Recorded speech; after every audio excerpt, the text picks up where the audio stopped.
Anak, hindi talaga may iwasan problema at alam ko, kita ko na nalulungkot ka. Pero, tanong ko lang, kailangan mo ba talaga i-post ang sad Facebook para malaman din ng iba? Hindi ka pa na-satisfy sa picture. Nilagyan mo pa ng caption at emoticon. Anong ini-expect mong reaction? Ay, kawawa naman siya.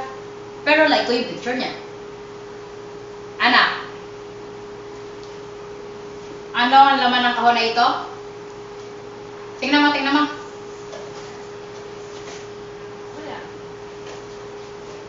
Wala.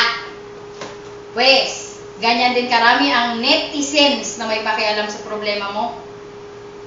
Wala silang pakialam dahil di lang ikaw ang may problema dito sa mundo. Eh, anong drama-rama niya sa hapon? Paki-explain.